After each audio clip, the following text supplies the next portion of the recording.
today on Dr. Phil. She's head over heels Aaron Mantini is the love of my life for all time. with a man she's never met. He's my man. It's my life. He doesn't exist. You don't know that. But My dad is turning in his grave. her stepdaughter thinks she's lost all of her father's money. She sent him over $200,000. Is that true? Yes, and if I had to do it again, I'd do it again. To a scam artist. Let it hit, UK. As long as he's in my mind, he exists. Go to hell, Kathy. What she hates You're not mad at me, are you? I don't even know you. is people saying he's not real. Why don't you get a life? Well, leave her out of it for a minute. Well, get her out of here then. I hope you die before you walk out that door. No, you don't. Oh, hell, I don't. Let's do it. Have a good show, everybody. Here we go. This is a safe place to talk about hard things. Stand by, Dr. Phill. I'll try to be an emotional compass and point you in the right direction. In 5, 4. I am not giving up on you. Go, Dr. Phill.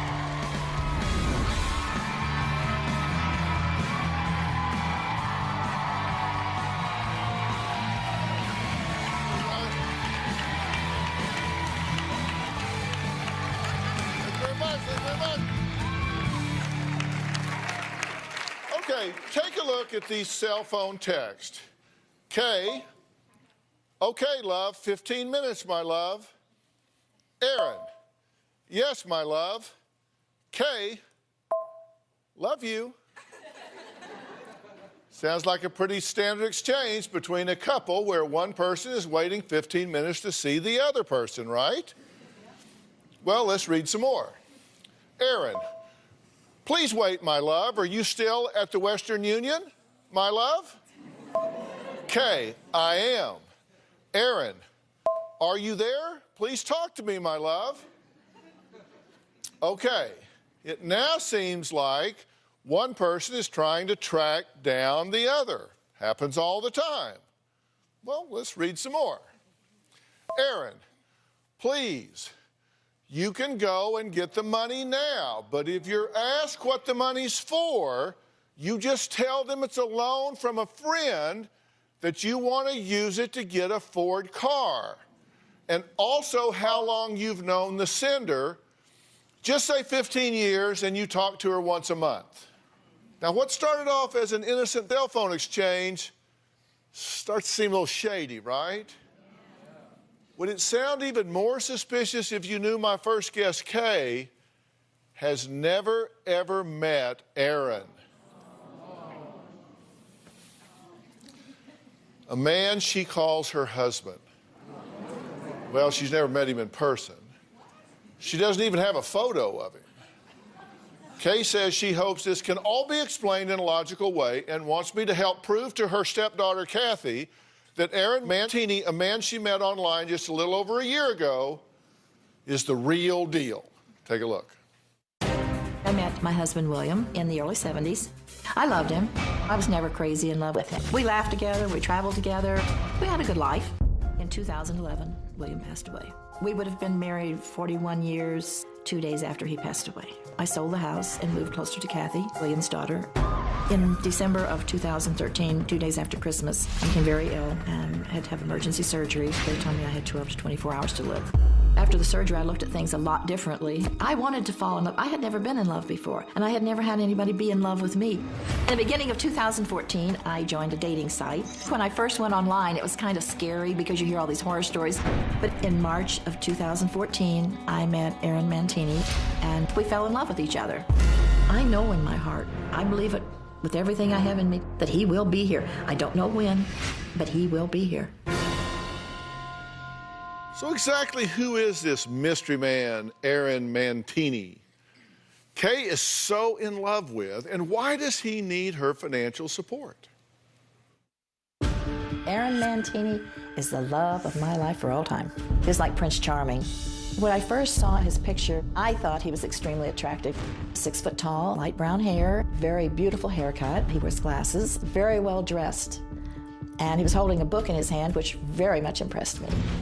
When I first got the email from Aaron, I thought, wow, he's way out of my league. And he said, no, my darling, you are not out of my league. And that makes you feel, whoo, I am worth something.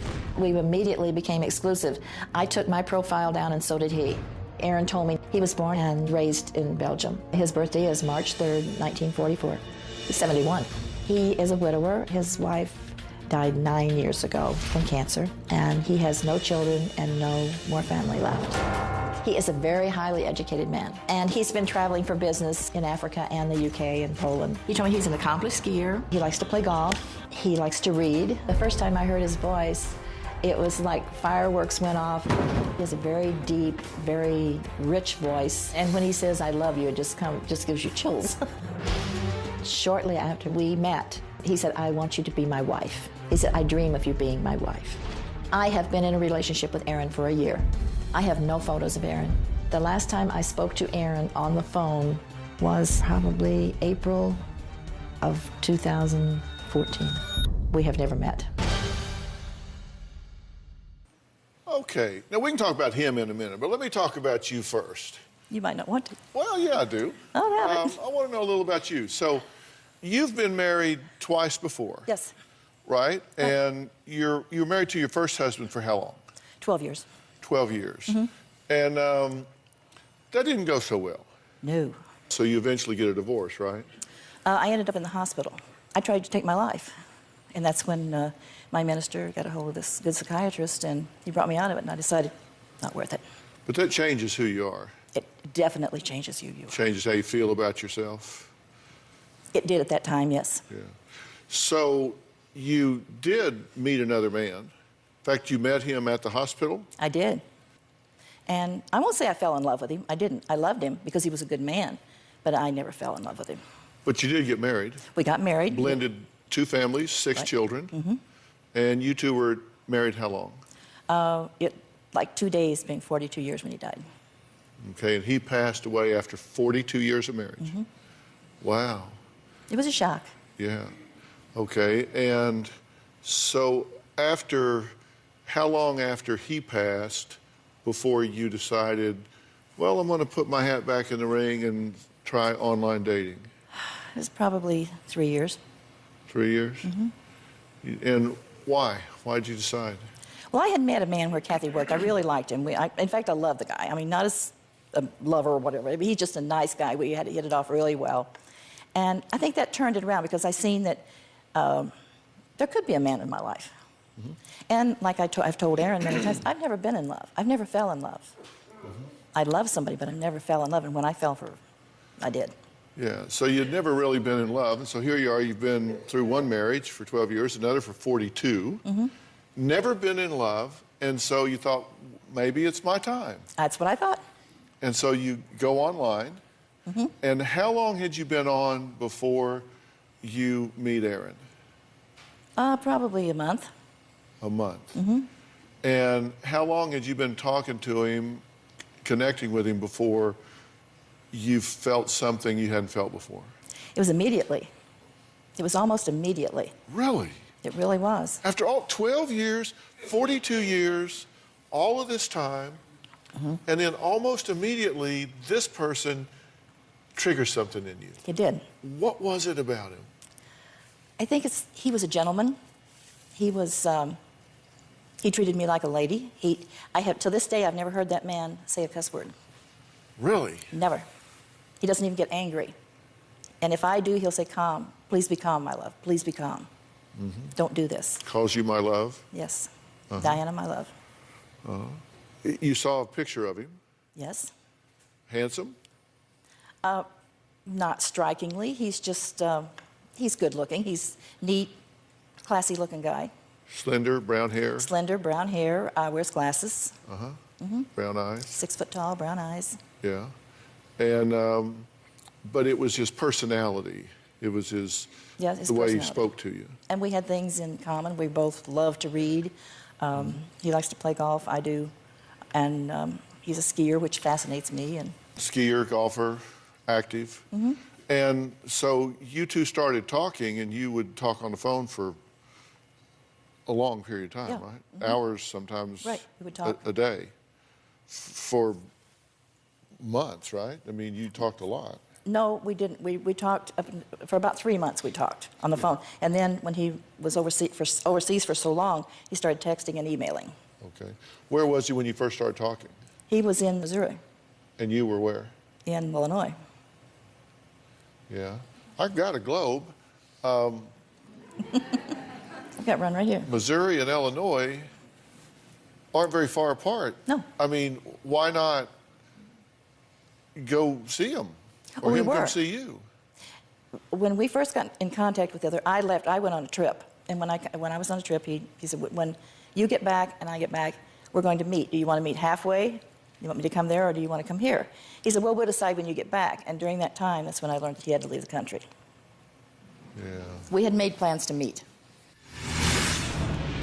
That seem odd to you that No. you've not met him? I felt like I knew him as well as I know myself. You weren't feeling like you were buying a pig in a poke? Nope, sure didn't.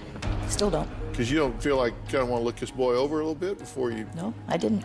Because what if you get him home, you get him unwrapped, and it's like... And later, He's my man. It's my life. He doesn't exist. You don't know that. Let it hit you, Kay. He does not exist. As long as he's in my mind, he exists. Go to hell. man. Exactly.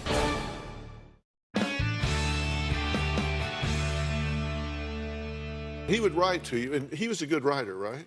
Beautiful writer. I have some examples. Can I share them? Sure. He wrote you once, he says, "I have tried 1,000,000 times to put into words how I feel for you. It's so hard to describe such an intense emotion. I knew from the day we met on here, my love, that you were meant for me. I can't wait to spend forever with you. You are my life, my love, my soulmate, my heart, my reason for breathing.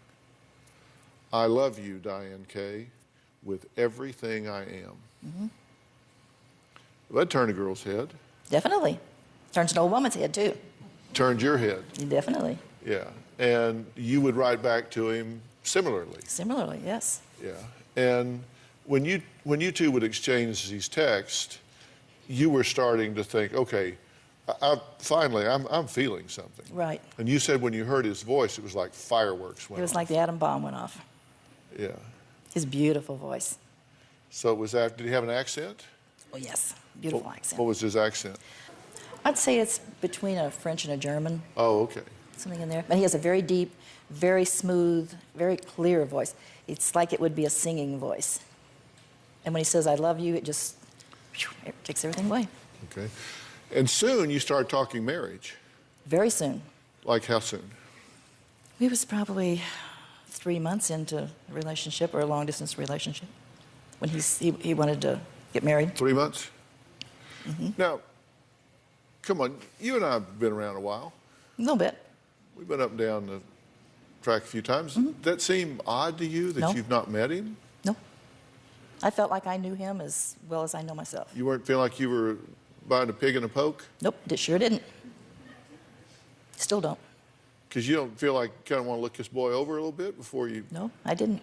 Because what if you get him home, you get him unwrapped, and it's like, Then I butcher him. yeah? Because I know Robin looked me up and down pretty good. Well, it wasn't we were going to get married at that instant, but he wanted to get married as soon as he got back. Yeah. He said, this is what he wanted in life. He said, because according to him, he had never been in love. He said, "This is the first time I have ever felt for somebody like I feel for you." And he said, "You're so caring, so loving, and so sweet." Mm-hmm. He said, "You come off to me as somebody that I would never have thought of marrying." Well, Diana, you wrote to him on May 15th this last year, so it's not even been a year. Mm-hmm. You wrote to him, "I hope I'm not bothering you, but I have a question. I read your emails every night, and in one of them you mentioned me wanting you to be my husband. Do you really want to get married? You know I'm madly in love with you, and I would love to marry you." And so he writes back, and he says, "Hello, Diana Kay. Thanks for your email. As you're not bordering me, and if I meet you, I can't wait to marry you, my love. Love you with all my heart." Mm-hmm. And then same day at 3:38, a little later, you wrote, "Thank you, my precious Aaron. I would love to be your wife. Being part of you and sharing your name would be wonderful. I love you for that. I can see us married." Yes. So that was kind of where you two talked it over right there. Mm-hmm. And at that point, you added Mantini to your Facebook. You put up a Facebook Right, post. well, the only reason that is because it wouldn't accept my name. I tried everything to get my name in there, and it would not accept it. It kept blocking it. And I said something to him. He said, use mine. So I did. We already had a Facebook page. I had one, but I wanted to get rid of it. There's too much junk coming in on it. Yeah. So you put up Diana Mantini. Mm-hmm. Yeah. He calls me Diana Mantini. Yeah.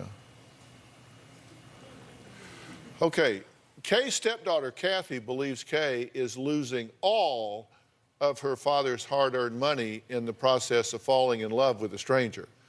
Now Kathy is going to join us next, and there's some disagreement here. These two, they're not seeing things eye to eye right now. I just warn you ahead of time. We'll be right back. I'm not saying.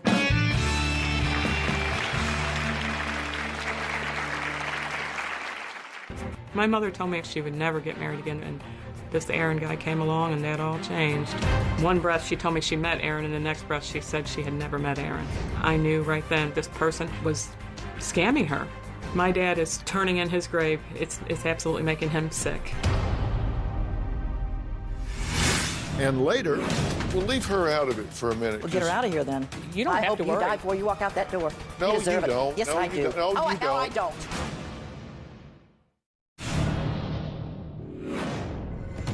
Aaron and I have talked, texted and dreamed. He wants to buy a new house. He wants to travel. He told me if I wanted a dog, I could have a dog. Aaron has always told me as soon as he gets home, he wants to get married. I have a dress picked out for the wedding. I've had it picked out for almost a year.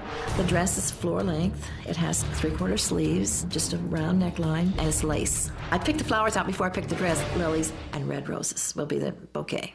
He said, wherever you want to be married. And I had told him, I said, the one dream I always have of him and I were walking on the beach. And he said, I promise you we will walk on the beach. If I could spend 24 hours with him and die, I would be so happy. Well, I wouldn't be. I don't want that to happen. Kay says she can't wait for her multi-talented online boyfriend to come home from the UK, where he's stuck dealing with, well, business issues, so they can have a beautiful wedding and enjoy their retirement together. Well, one person who says she won't be going to the wedding is her stepdaughter, Kathy. And that's because Kathy says Aaron Mantini, the retired airline engineer, aviation instructor, and entrepreneur, just doesn't exist. My stepmother, Kay, was like a mother to me. I spent every day with my mother until this Aaron guy came along. She was very generous with me. She was always buying me things. My mom bought this ring for me, a $3,000 beautiful diamond ring that I treasure with all my heart. She helped me remodel my kitchen. She bought me new countertops, cabinets, dishwasher, stove, microwave. She and I spent every day together. We were inseparable. My mother said that she had met someone and that they had dinner together and that she was very interested in him. 2 weeks after my mom had met Aaron, we went to visit my father's grave. She just acted really strange. She was like a bother to her that she didn't want to walk up here. And she walked up and said, "Hey, Willie, how's it going?" And that was it. Turned around, she said, let's go get some lunch. Everybody said, "Did you know she was getting married?" And I said, "No, I didn't know that it was that serious." I was devastated. I cried and asked her why she didn't tell me. She got very rude and told me I was nothing to her. It was none of my business. I knew something was drastically wrong. My mother told me she would never get married again, and this Aaron guy came along and that all changed. One breath she told me she met Aaron, and the next breath she said she had never met Aaron. I knew right then this person was scamming her. It got really ugly. I became very suspicious that my mother was giving Aaron money because she was selling my dad's belongings. My mother finally admitted 2 weeks ago that she was sending all this money to Aaron. My dad is turning in his grave. It's absolutely making him sick. I told my mother that I thought he was a fake, and she still to this day believes that he exists and that he's not scamming her. I want this man out of her life totally and completely forever. Okay, I'm glad you're here. And what were you saying to her? I hate her. Why? Stay out of my life. She says all this money was her dad's. Almost all that money was mine. You don't know that because you know nothing, Kathy. You are assuming, just like you always do with everybody. You're right. You're right. No, I I do know I'm right. My father worked hard. I Kay. worked hard. Don't tell me I didn't. My dad was on the road all the time. I don't care Your what you dad say. never worked any more than he had to, and I don't Okay. care what you have to say either. You don't know where that money came Okay. from. Out of my life, Kathy, please. Yeah, you're fine. It's We're what fine. you want. It's what you've always No, wanted. that's what you want. No. This I man didn't. has come into Shut your up, life, Kathy. Kay. You Don't tell me to shut Hey, up. He's my man. It's my life. He doesn't exist. You don't know that. Let it hit you, Kay. He does not exist. As long as he's in my mind, he exists. Go to hell, Kathy. Exactly. Thank you. Thank Why you. don't you get a life? I have a life. You can't hold on to anybody. Whatever. Hey, go to hell. I don't even want to be here with you. I didn't want to be here in the beginning. Whoa. Okay.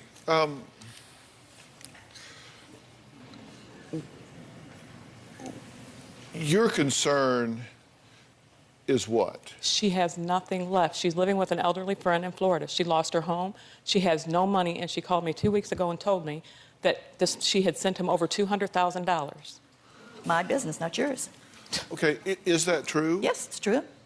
And if I had to do it again, I'd do it again. And that's none of your business either.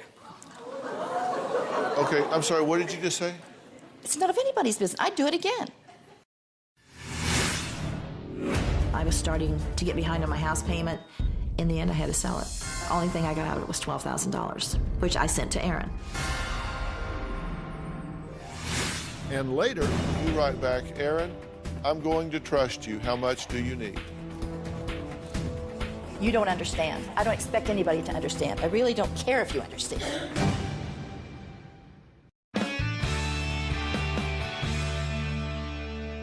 Kathy and Kay agree on one thing. Kay has sent money to the man she loves, Aaron Mantini.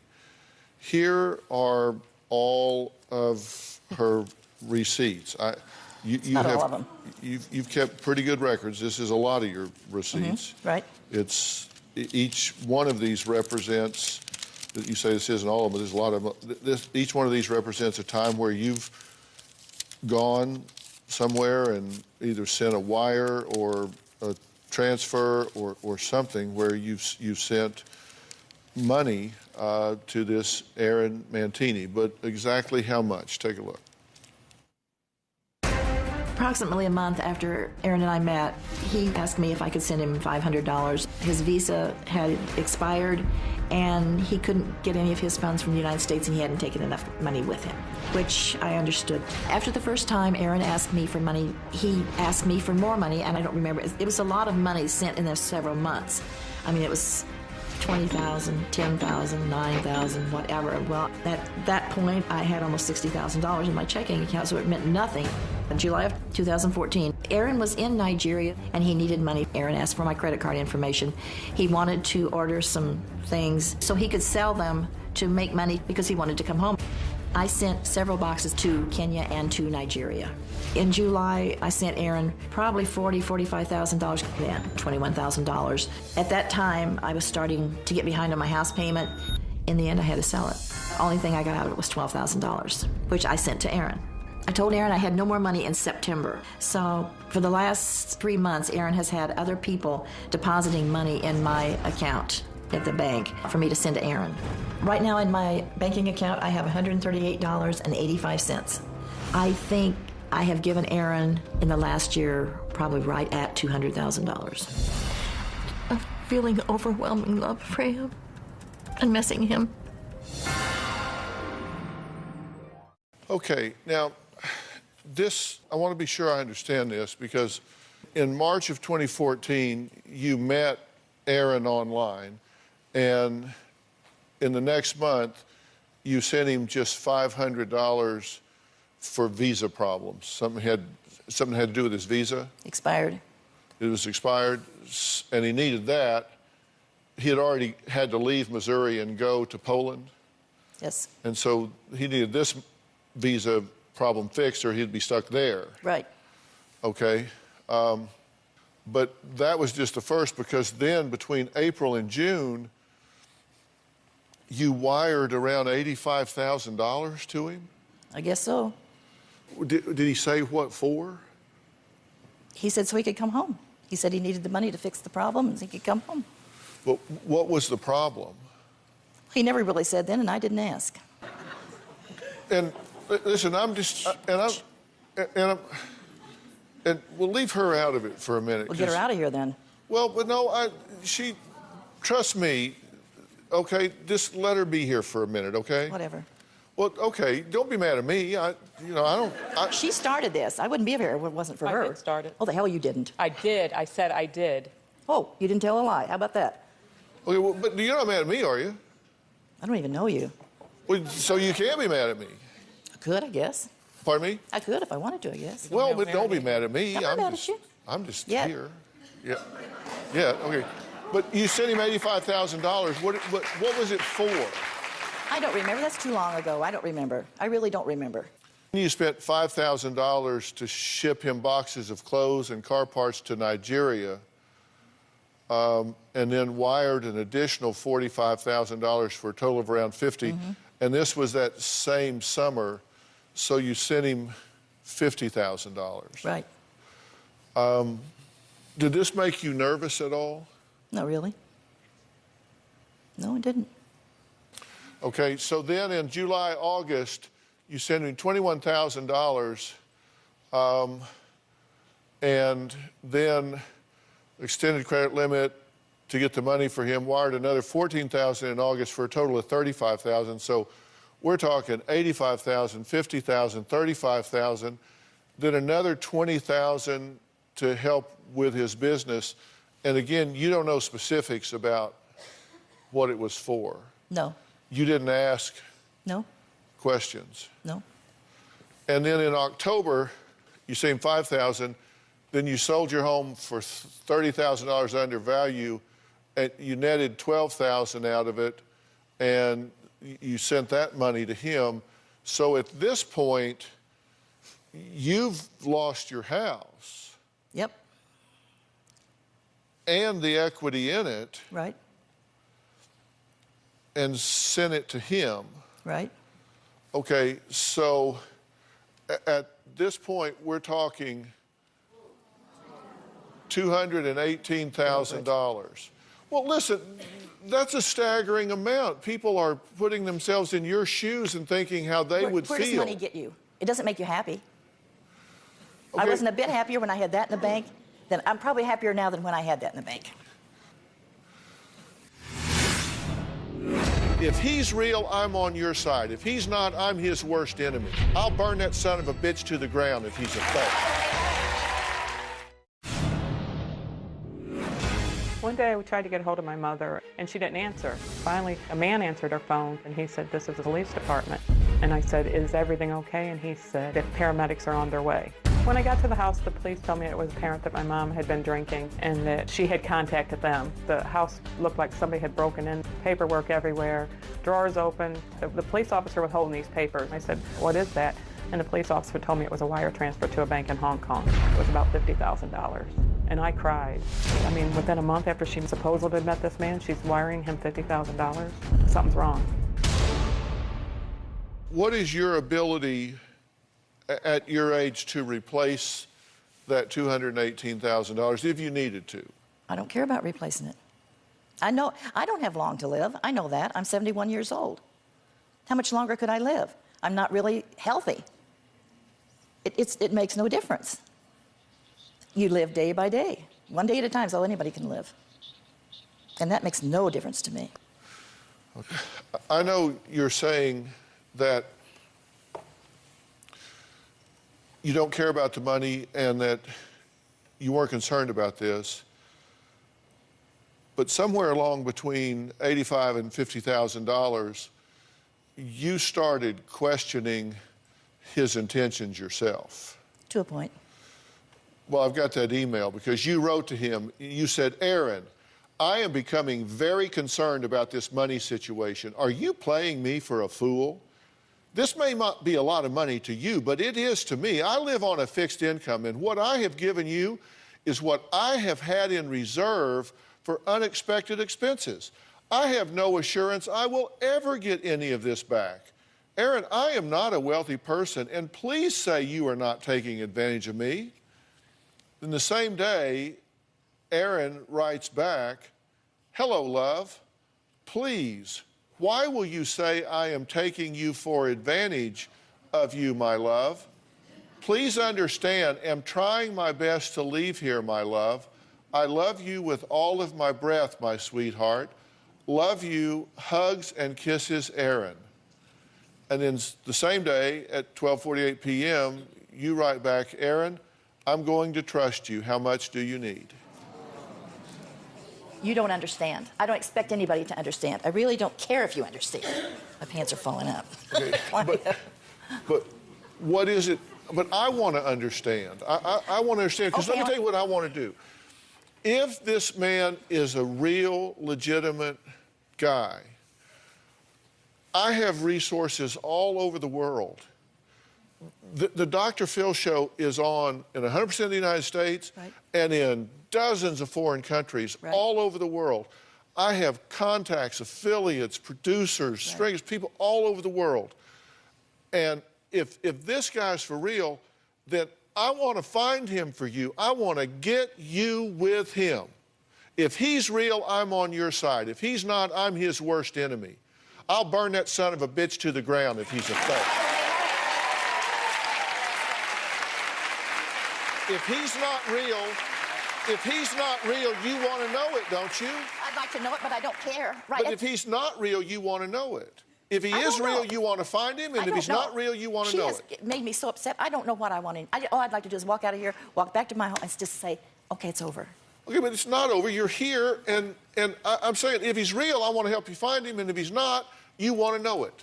True? If one thing, she'll stay out of my life. Right. Oh, I don't you want don't to know have to anything worry. about it. I'm out of your life. Oh, Okay. you better believe it. Oh, you don't I have hope to you worry. die before you walk out that door. No, you deserve it. don't. Yes, No, I you do. don't. No, oh, you hell, I don't. don't. No, you don't. She's giving me more problems than Carter's got pills. Well, I don't care. You don't want anyone to die. Yeah, I do. No, you don't. I don't care what she says, Doctor. You don't Well, I don't wish. care what you said. You've said enough, Kathy. Well, but you don't wish You ruin anybody people's did. lives. It's all you know. You've how- ruined my life. I haven't never said anything. All I did is give to you, you But bitch. I'm not gonna let you go on national television and wish somebody dead. You'll be sorry you said that No, I later. won't. Yes, you will. So I'm not gonna let you say that. Okay, whatever. All right, whatever. I slapped me for you. So there you go. I'm not gonna let you Hard say enough. it. You'll be all right. But it was good. It was Okay, at least a it's all- start. It's all good. If he's not real, you want to know it. If he is real, you want to find him. Well, yeah, True? true. Did he try to log into your bank account? He did go. I give it to him. Oh, get over it. I believe in this man.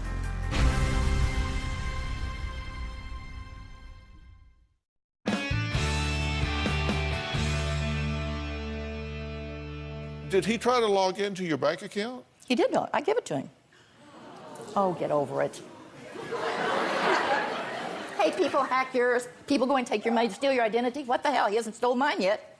What the hell do you call it? Okay, guys. know. Hold on, Don't guys. tell me to Listen. shut up. If this guy is real, then she wants to find him, and if it's not real, this is a very tragic and sad situation. I mean, this is a woman on a fixed income who has lost everything that she has. So it's not a comical situation. But you gave him your bank account information. Sure did. And because you asked him on January 19th of this year, just this year, you said, my love, did you try to go on my account? Someone tried to get on 3 times at 5:38 p.m. today. He said yes. Thanks, love. And then he replied, hello, love, thanks for your email. And yes, I tried logging into your account, but I couldn't log in. And thinking you've changed your username and passwords, my love. Can you give me the new login and password so I can log in? Love you so much with all my heart. Did you give it to him? Yeah. Sure did. And did he log in? I don't know if he did or not. Was there money in there? Not much. How much could he have gotten if he got in? Probably a couple $100. Did you say when you told him that you were out of money that for the next several weeks he was very aloof and not much to say? He wasn't very, it wasn't like that. It was like my way of thinking. He was trying to figure out what to do. Where was he going to get the money to finish this job? Oh, so you think I'm crazy? Go get whatever. Okay. Hey, I believe in this man. I've had a hard life. I have had a very hard life from the time I was born. And this is nothing. I can get through anything, and I can get through this. Money is not a thing for me. Okay, but I started this conversation with you saying I didn't want to talk about him, I want to talk about you. Okay. Because I remember Right. I said I want to talk about you because I want to know about you because it's you I care about. And if he's for real, I would want to help you find him. If he wasn't for real, I'd want you to know that because you'd want to know it. If he wasn't for real, you'd want to know it. Right. And despite what you say, if he wasn't for real, you'd want your damn money back. I know I'll never get it back, so it doesn't bother me. Well, it would bother me. It would bother me. It would bother me. I can't let it bother me. I'm too old to start being bothered by things like that. I understand. But at this point, if he's not real, then what you said to him, are you playing me for a fool? Are you taking advantage of me? Come clean. You told him you wanted to know. You'd want to know that now because you're planning a wedding right now, right? No. Well, you're picking dresses and... Oh, I did that a long time ago. But you were up in your dressing room today talking about it. I was talking, it's something I did a long time ago. I was just showing the girls that's what it was. I'm not planning a wedding. I don't plan anything. Today, and that's it. Tomorrow, I don't know if it's going to be here or not. Well, Kathy claims she's concerned for her stepmother's well-being, but her own daughter, Michelle, says Kathy is almost too obsessed with tracking down this alleged scammer. She kind of agrees with Kay that she's over-involved. We'll talk to her when we come back.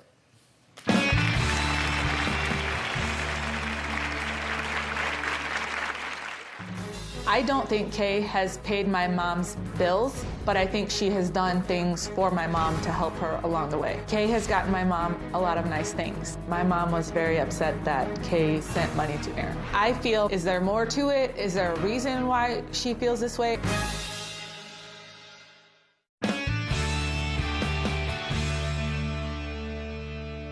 Well, we're out of time today. Tomorrow, we will meet Kathy's daughter, Michelle, who says her mother needs to back off, mind her own business, and leave Kay alone. Now, we've heard a lot about this mystery man, Aaron Mantini. As Kay tells it, he has a polite and agreeable personality, loves her enough to discuss marriage, and has a penchant for romantic prose. But who is he really? We launched an extensive investigation across the country and all around the globe. And you won't even begin to imagine the information we dug up and the people we uncovered. Tomorrow on an all-new Dr. Phill. Why has he not sent you pictures? He says his camera doesn't make pictures. Maybe it doesn't. I don't know. Is this a love scam? He says he was born in Belgium. That is not true. Whatever. Well, it's not whatever. He was not born. Whatever. You got your point across. Kathy's happy. I'm not happy. Shut up. Don't tell me to shut up. Shut up. Is she about to find out? You're not alone in this. I don't want to hear about it. I don't want to know about it. She's the victim of a catfish. She got scammed like you did. I don't want to hear about it. Do you understand English? You think this is a big joke being on the show? No, I don't. Excuse me, do they want to see my text that you've been sending me every day that I've been out here? Oh, well, let them see it. Here, bitch. Go for it. That's tomorrow. Believe me, you will not want to miss this. Log on to drphil.com and share your thoughts on our message boards. You can also find me on Facebook and Twitter using hashtag Dr. Phill and hashtag love or shady. We'll see you tomorrow.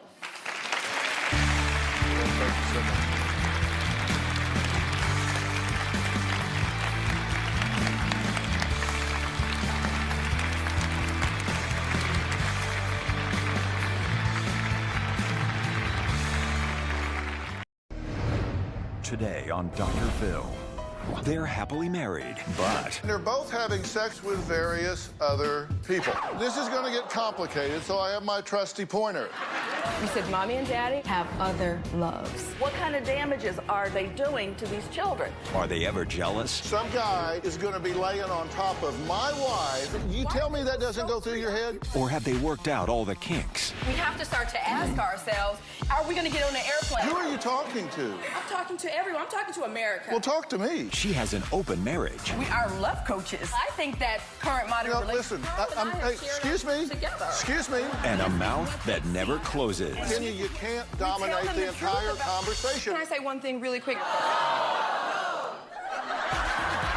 Let's do it.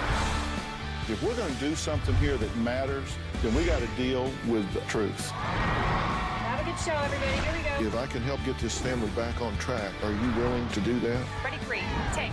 This is going to be a changing day in your life. Go, Dr. Phill.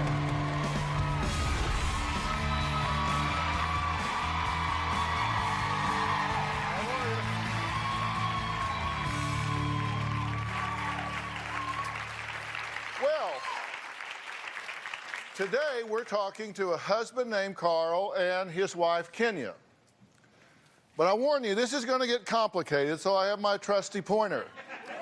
Now, Kenya's husband is Carl, and he has a girlfriend, Jocelyn. Yes, I said girlfriend. Now, this is Jocelyn's husband, Darren. Now, he is aware and approves of his wife sleeping with Carl. And just to make this more eyebrow-raising, Charles is sleeping with Kenya. Okay? Confusing, right? Well, let me explain. Carl and Kenya have been in what they call an open marriage for 5 years. And they're both having sexual relationships with various other people. They say this is the best solution to a happy marriage. Take a look, and then we'll talk. Carl and I have been in an open marriage for 5 years. Carl and I did not have an open marriage when we first got married. I had a regular wedding, a regular marriage, and I had a regular husband in a monogamous relationship. Kenya and I have been married about 11 years when we started a discussion around opening our relationship.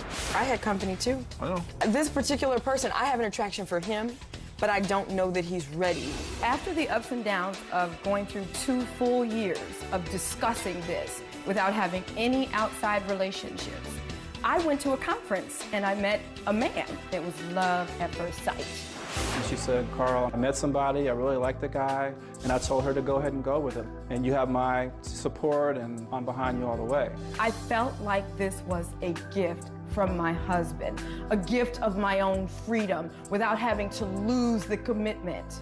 My first experience outside of our marriage was a mutual friend, and we ended up spending some intimate time together. It just felt wonderful. It felt like my birthday. But what happens when you have a girlfriend, really? When my husband and I went from monogamous marriage to open marriage, everything changed. I felt like I came out of hiding. My husband came alive. I came alive. After that first experience, I never even thought about going back to monogamy. Currently, I have 2 intimate partners, but I have 5 people that I would consider to be my partners. Since we opened our marriage, I've probably had, 5 partners. Opening my marriage has saved my life. It's made me a new person. I am love. I can experience love from everywhere. Now, okay, those involved in this open marriage concept say that in order to pull this off, you need a rule book. So they've got a rule book. Take a look.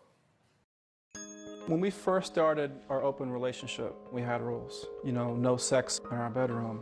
You gotta tell the person before you date somebody. If I had somebody over at the house, I would use a blow-up mattress, or we would kind of figure something out. But looking back on it, it's kind of weird. Today, instead of rules, we have principles. The first one is there's to be no shame and no blame. The second principle is that there's to be no victims. The third thing is that the purpose is growth. And finally, no cop-outs, no dropouts. We do not agree with leaving. To be honest, I don't always use condoms. I trust his instinct. If he feels that this is necessary to use protection at this point, fantastic. If he doesn't feel that, I know that he doesn't feel it because he feels safe. And I trust his intuition. Okay, so you guys have been doing this arrangement for how long? Well, Dr. Phill, can I just say something first? Sure. We practice progressive love. It's not just open marriage. Open marriage is a relationship style. It's like monogamy or polygamy or whatever. So we practice progressive love. And what that means is we're allowed to show up authentically with each other, that we trust each other, we love each other unconditionally. And other than that, we are love coaches, so we support others in having this progressive love style. First of all, I think that current modern relationships are an epic fail. Now, if something is failing 55% of the time, which is the modern marriage, we have to start to ask ourselves, are we going to get on an airplane if they're failing 55% of the time? And most of us in the audience are going to say, no, we're not going to get on an airplane if you know it's going to crash 50% of the time. So what we've done is crafted something more. Hold on. Aren't you bubbly? Yes, I am. I should be, right? I have many men. Well, who are you talking to? I'm talking to everyone. I'm talking to America. Well, talk to me. I'm talking to you and America. You're talking to the audience like you're selling something. I want you to understand, because what we've just seen here is well, if you want me to understand, talk to me. Well, they're yes, you're saying, okay. So, progressive love, that sounds to me like semantics. I don't know what you mean, progressive love. I mean, progressive love is you're the ones that said it. What do you mean? Progressive love basically means that, first of all, we believe relationships are for growth first. Love and happiness are a result of two people working together through the challenges of their union. So if you think you're going to go into a relationship and there are not going to be any challenges, or you're not going to have to change or grow, then you have the wrong idea of the purpose of the relationship. What we're talking about when we say progressive love is a new way to look at love. It's not about sex. It's about 4 principles that we haven't even begun to address. I put together a little review of what you guys did last night when you got here to L.A. We had so much fun. According to you, you had dinner in your hotel room with your boyfriend, Charles. Yes. Okay, and y'all requested different hotels. Yes. So you could be free to do what you want to do. Different hotel rooms. We're right down the hall. Yeah, but you didn't stay together. No. Okay. And so you said Charles rubbed your feet and your back while you made a few work calls. Woo. And you said he, quote, healed and soothed you. Yes. Okay. Now, according to Charles, you spent the morning making love, spent the night holding each other. Yes. And he left your room about 6 a.m. to get ready for the show. Yes. So Carl and Jocelyn, who were on our chart, they spent the night separately and didn't do anything. Jocelyn's husband spent the evening in the lobby bar with himself and then woke up with Jocelyn, but they weren't intimate. So it seems like the only one who hooked up here was you with Charles. Where were you last night? I was in my hotel room. What'd you do? Just going to sleep. Jet lag from the East Coast or whatever. But Jocelyn the important thing is I'm going to see Jocelyn in a couple days. She wanted to spend tonight with her husband. Jocelyn texted me. So Jocelyn and I were texting. You guys forgot that in your notes. Jocelyn and I were texting all afternoon. She was like, where are you at? Oh my gosh, we're at a different hotel. I said, come up to my room, have a drink with us. Enjoy. I love Jocelyn. But see, I'm glad you do. But see, here's my thing. I'm just going to be honest about this. Please. If I lived all the way across the country, that trip would mean more to me if I shared it with my wife. Sure, we've shared it together. I don't want to come. I'm just telling you my thinking. It's the same way like when I take my boys somewhere. Listen. Carl and I have shared our trip together. Excuse me. I'm talking. I didn't interrupt you when you were talking, except when you were talking to them. When I go somewhere like with my boys, I want them to see the fish. I want them to catch the fish. I want them to see the sunset. If I go somewhere with my wife, I want to share it with her. Sure. I don't want to come out here, get a separate room, and hook up with somebody else. If you do that, well, you don't know the full scope. The important thing is that this is the very first time Kenya and I have gone on a trip and not had the same room. Every other business trip we've taken on, vacation, we've always had one room. So in talking about the show, the idea came up about having separate rooms, and we said, oh, that sounds great. Well, you requested separate rooms, right? We both did, yes. We were both on the three-way together.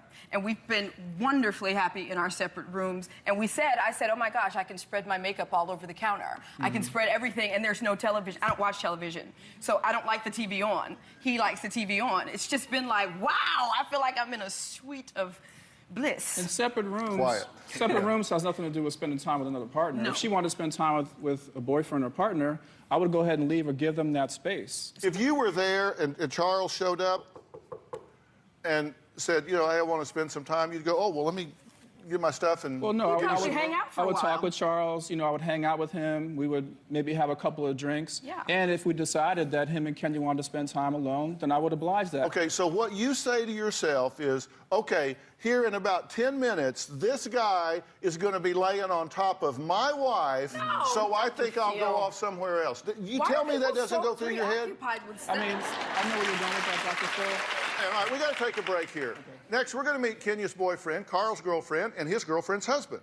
And your boyfriend. No. I got a dance card for this. We're going to find out who is jealous of whom and who is not using protection.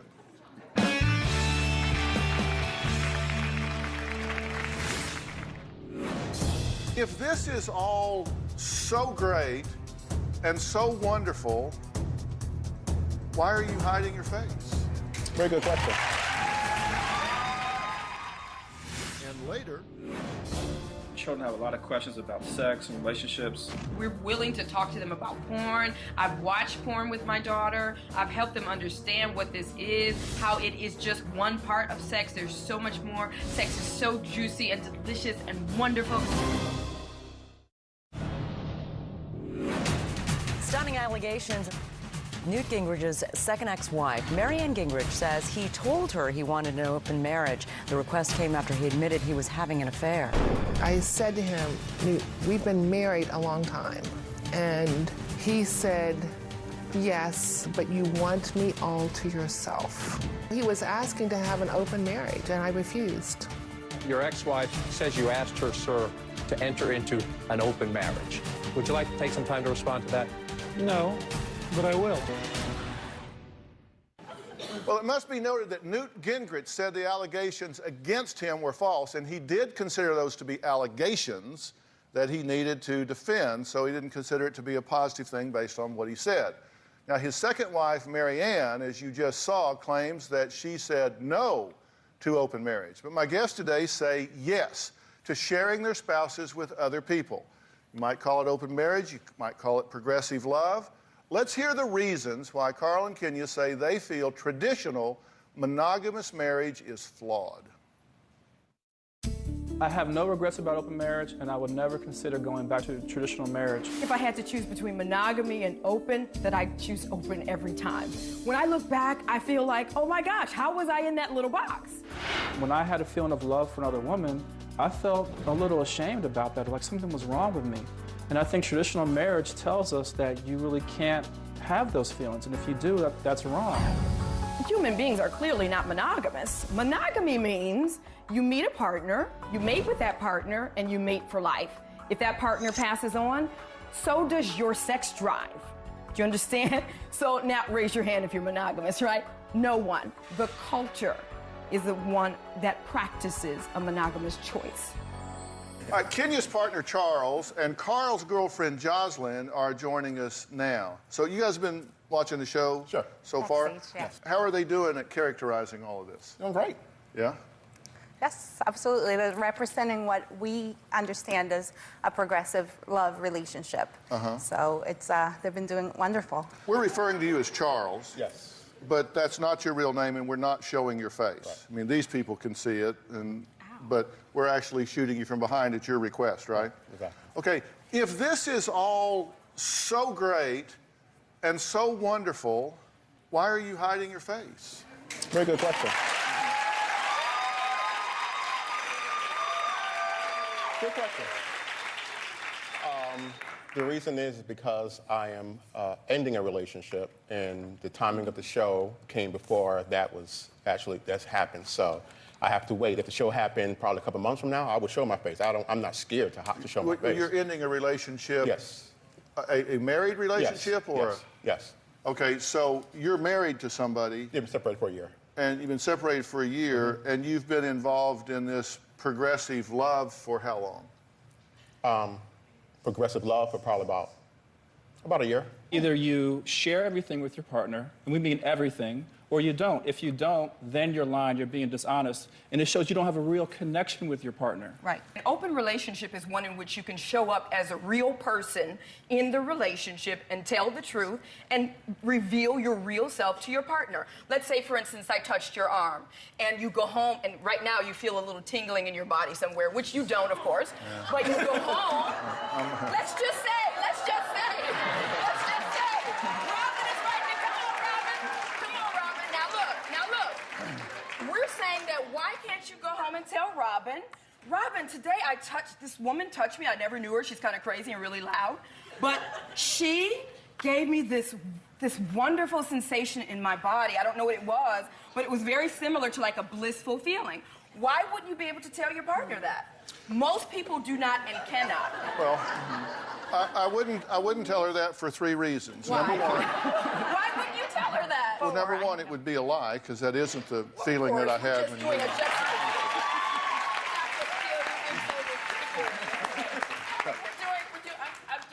I'm being ridiculous. Yes, I'm saying that these are things that people can't talk to their spouse about. The second means they're not the second in a reason real I wouldn't tell her. relationship with The second reason I wouldn't tell her is because I don't like open head wounds. She would probably. She would bust in the head. Oh, like Tiger Woods style. Who's that? Tiger Woods' wife. But no, but actually, the truth is that wouldn't threaten her at all, because you're looking at the most secure woman in the world. Let me tell you. Right. And It shouldn't matter. I am open in my relationship. I am honest with my relationship. Yes. I don't need to go spend the night with Jocelyn to do that. No, that's not the point. That's what we're saying. You're making my point. You have 2, you call them partners? Yes. At this point, and you're married? I am married. So you've got a husband. I have a husband. And then you've got 2 partners. Yes, I do. Okay.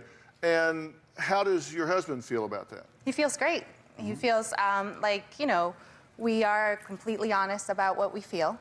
First of all, with us opening up our relationship, this decision came together. It was about 8 months ago. Was that an issue for you, Darren? Not at all. Not at all. And how do you guys deal with the jealousy? Well, I call it my little jealous monster, but the first thing you have to do is recognize that you're jealous. And I'm not going to lie to you, I do get jealous. Sure, but, it's natural. It's a natural thing. But I have to recognize it first, and by recognizing it, I'm a better person. My wife is with other men. She is happy. She comes home to me, and at the end of the day, she's a better person because she's been healed by love. Okay, and it's happy. But here's the thing: why can't you heal her with love? Oh, I do.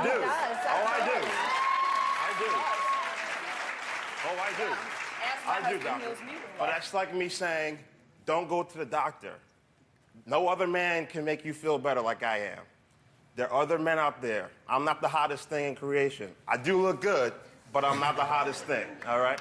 I realize that I am not the only one that can give my wife happiness. Yes. And if I'm committed to my wife, I'm committed to her happiness. We have to take a break. We're going to meet Carl's mother. She said she was in, quote, shock and awe when she heard about their open marriage. Plus, we'll hear how Carl and Kenya's children feel about their parents' lifestyle.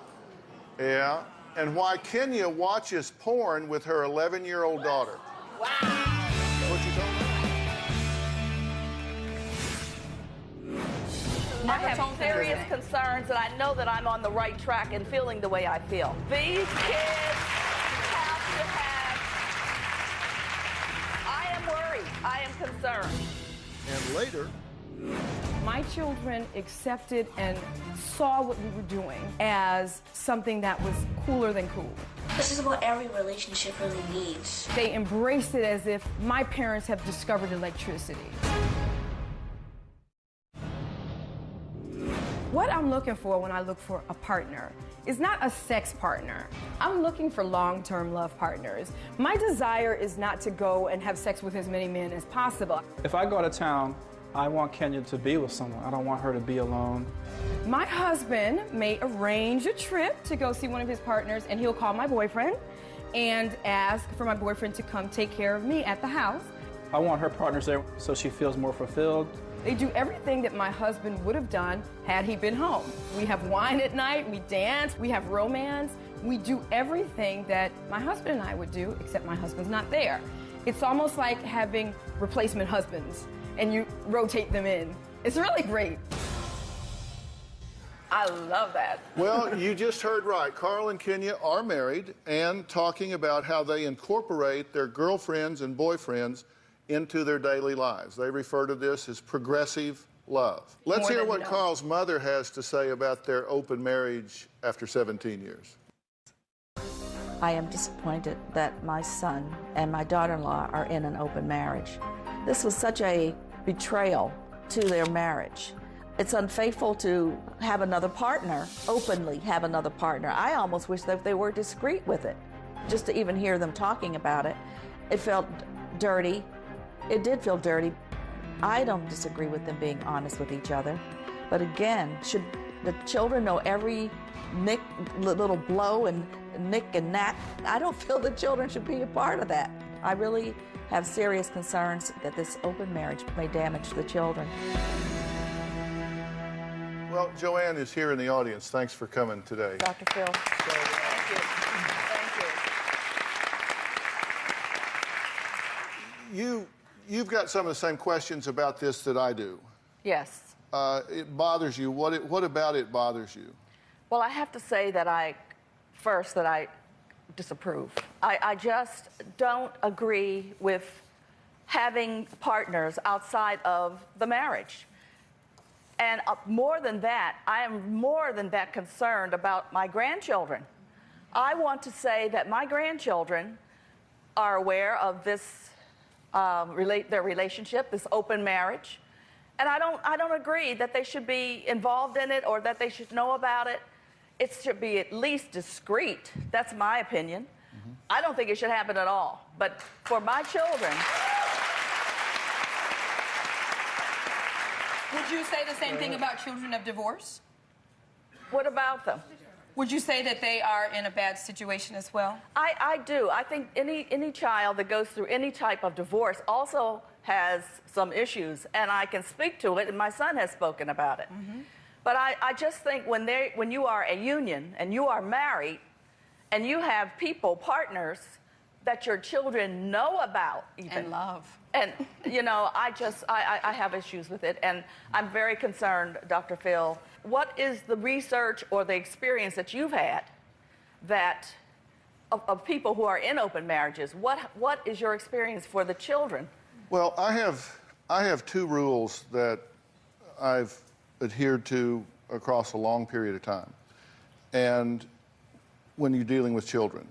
And one is never involve children in things over which they have no control, because then they just worry and feel helpless. Sir, turn off the television completely. And number two, don't ask them to deal with adult issues.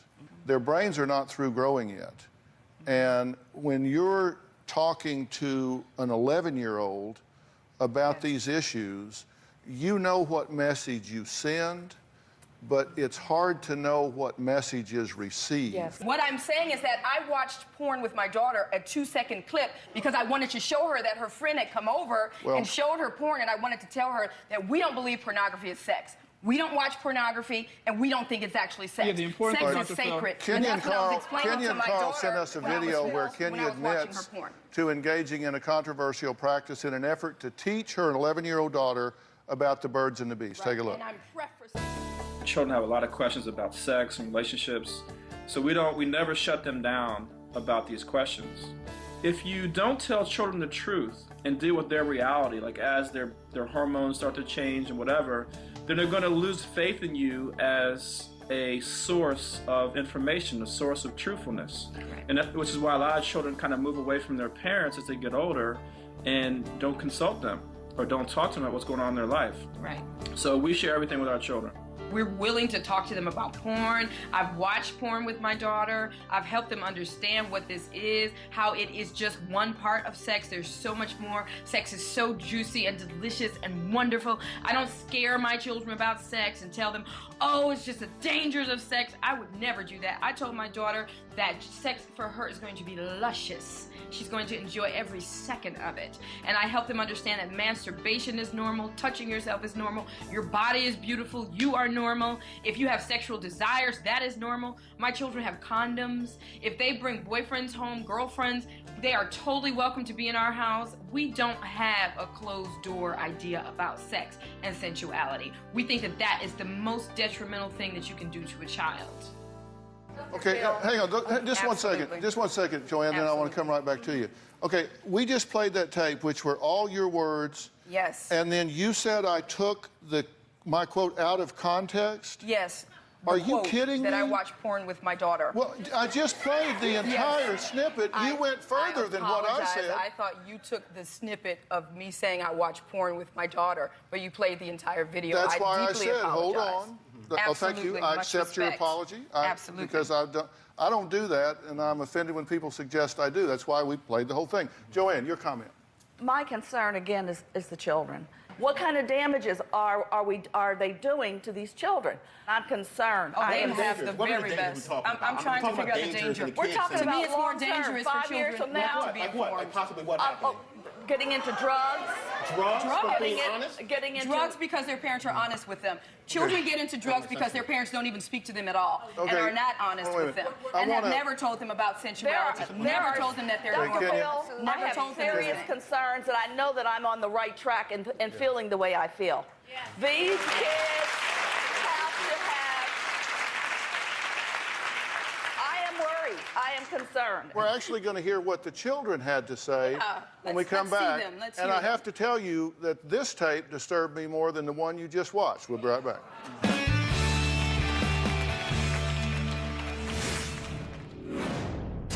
Now, wait a minute. We don't have wait a sex minute. in Don't that give me that condescending. You just heard her say she sat down and watched pornography with her daughter.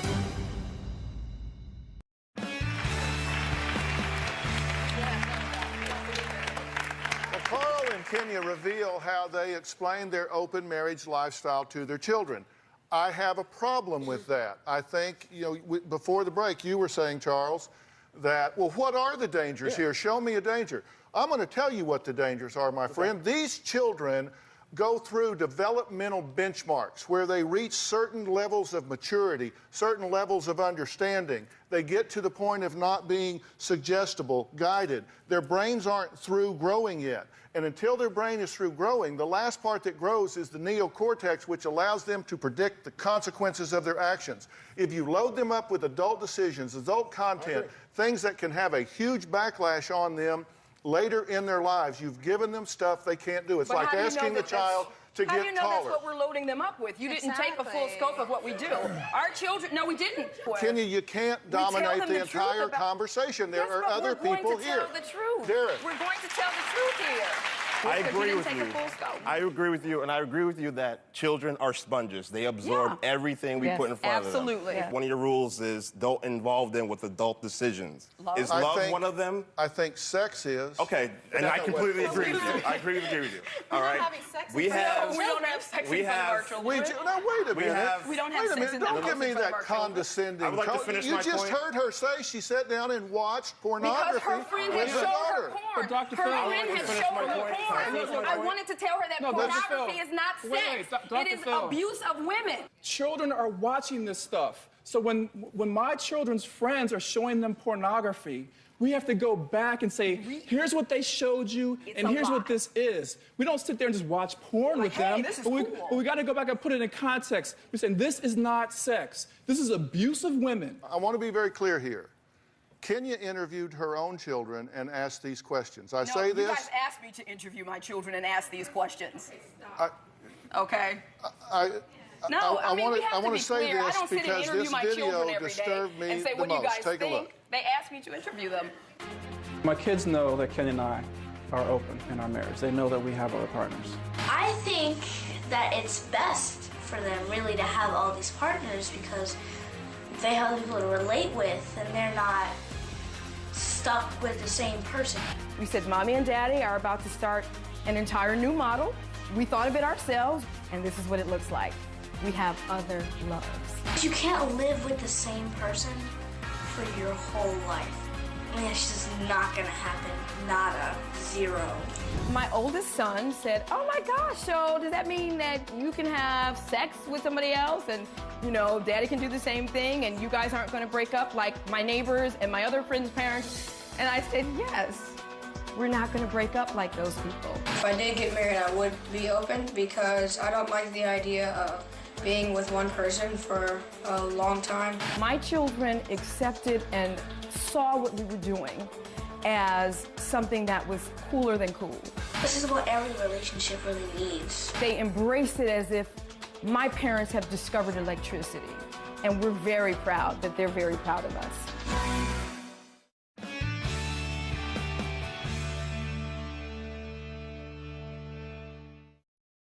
Well, all right, let me say this. First of all, let me say this. First off, your children are beautiful kids, by the way. And brilliant. And they're obviously intelligent and articulate, and so, I mean, great kids. Congratulations on that. I think this content that you're dealing with them is premature. Okay. I think it's premature to be talking. What do you think the proper age is to introduce them to some of this stuff? I think it comes. Y'all missed the question, which I think is a good question, is what is the proper age to do that? You know, I think, first off, you always use age-appropriate terms with them that are within their grasp at the time. And I think a good measure for this is when they start to show genuine curiosity on their own. Those children are probably saying what the parents want them to say. Exactly. They want to please the parents. I know that for a fact that children do that. So children of divorce say things to please their parents, like, I'm happy mommy and daddy are separated. I mean, come on. I don't know that they do that. They don't do that. Kenyon, let her speak.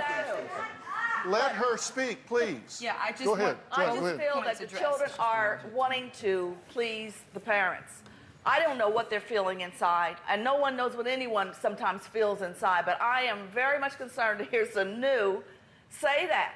Because Sanu is a child. She's 11 years old. But the last part of that clip, the last part of that clip, she asked the question, would you do this? The whole clip. And she said, I don't think I would not do this. Yeah. Well, so she had a mind to think on her own. You all do not understand how brilliant my children are, honey. We do not know, and I am really concerned. We don't know. She said, I put the clip on Facebook. He saw the whole thing. She said, I don't think I want this. If my daughter says, I'm not going to do the open relationship, that shows she can think for herself. But I'm saying children become victims because they're not victims able of their to parents.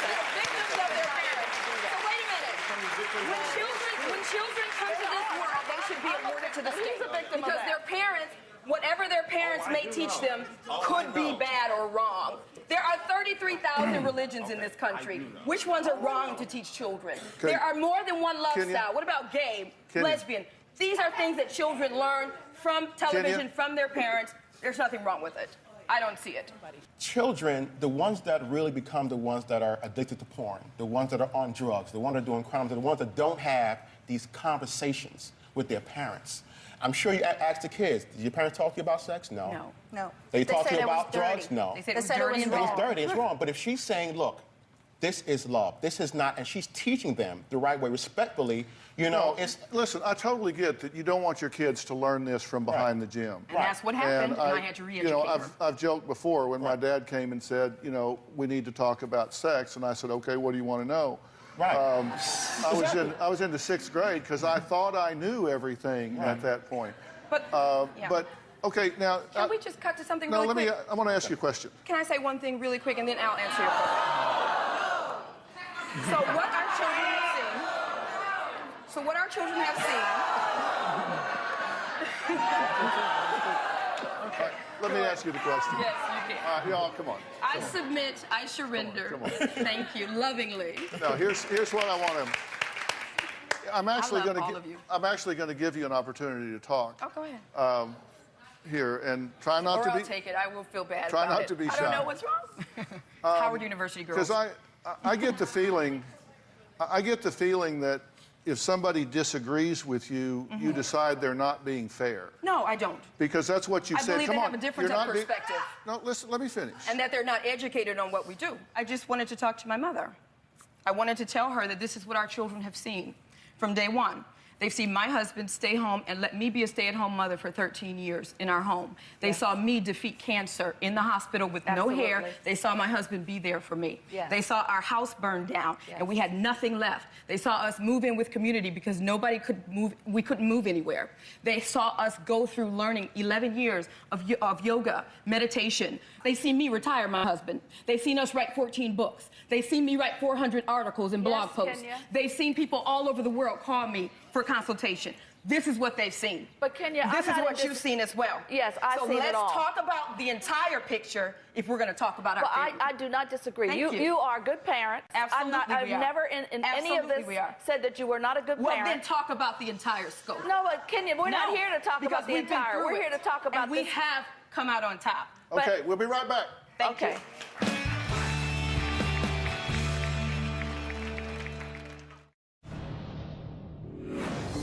People absolutely judge my lifestyle. The number one idea is that it is not safe. It puts you in a precarious situation. Now you don't have a stable family. I would beg to differ. I feel more stable now. Teachers have told my children that what they're doing is illegal. We're not marrying multiple people. We're not practicing something that's against the law. I know that people say, how can you be a mother and do this? So they have motherhood disconnected from sensuality. That's not my problem. I connect motherhood and sensuality. All right, I'm here with Carl, Kenya, Charles, who's Kenya's lover, Jocelyn, who's Carl's lover, Darren, Jocelyn's husband, is in the audience here. Where are you going? I'm sorry. I had to. My legs are ashy. I can't be this. I have to have some lotion. I keep asking and no one's giving it to me.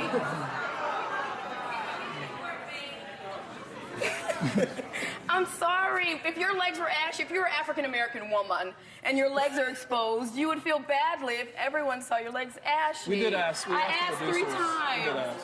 Well, yes, I understand that you asked the producers, but we're not here about the ash on her legs. That's bad, Dr. Come Phill. on, it's guys. Like if your hair was out of place, Dr. Phill, it's like you sticking said. I wish I had hair. It's like you said. I mean, people are very impressionable about things. Boo to my ashy legs or to the ones that are nice now? It's all going to be cut out. It's not a big deal. Oh, you guys, come on. What if it were you? Dr. Phill, everything that Dr. Phill, everything that Kenya said about their life, they have been good parents and they have gone through a lot. And I'm not judging the fact, and I know what has taken place. I've been there every step of the way. Right. But I do not agree with open marriage. I have to be clear. But you don't have to. I don't, and I'm not But don't judging say our you. You children are are flawed. adults. You're going to do what you're going to do. But I'm saying I am concerned about the children. We I have understand to that. be clear about that. We like that. That's good. But don't say that they're going to be messed up for life. Mom, I am concerned, Kenya. We're concerned about children, too. Okay, there's one thing that we haven't talked about so far, and this is what Carl has to say about not always using a condom, not always practicing safe sex. You say that the #1 cause of sexually transmitted disease is fear? Yes.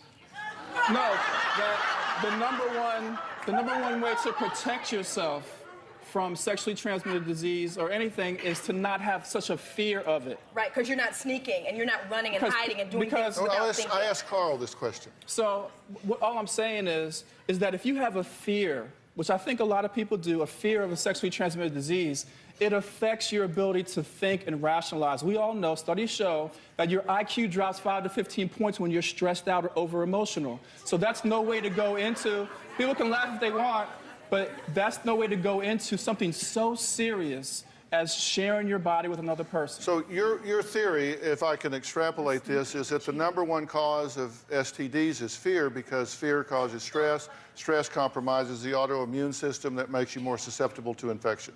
No. Is that your? That is part of it. No, I'm asking Carl. That is part of it. Okay. That is part of it. Okay. I would think the #1 cause of STDs would be exposing yourself to somebody who's infected. Okay, good. Would that be right? I use condoms. Sometimes I don't use condoms. Sometimes we do certain things for birth control. I'm just trying to keep it, that's how I look at it. Yeah. I'm not saying don't use condoms or those types of things. I think those are great. But to me, also, just using a condom without having the conversation is not safe. Because a condom does not protect everything, number one. If you have sex 100 times and the condom fails one time or you don't use it one time, you might as well not use it any of those times. So. No, you can get infected one time. You can get infected one time. You Yes, can get infected one time. So the conversation should be deeper than just, I'm going to automatically wear a condom and not think about certain STDs are not guarded by using condoms. Right. Doctors say herpes and things like that can get past a condom. People so we need to have the conversation slow down about it. and stop thinking sex is dirty so they can get tested, so they can be responsible, and so that they can choose partners wisely and have sex wisely without running and slinking and cheating and, oh my God, my wife, I mean, it's ridiculous. Well, kids, if you're watching this, Uncle Phill says use a condom. We'll be right back.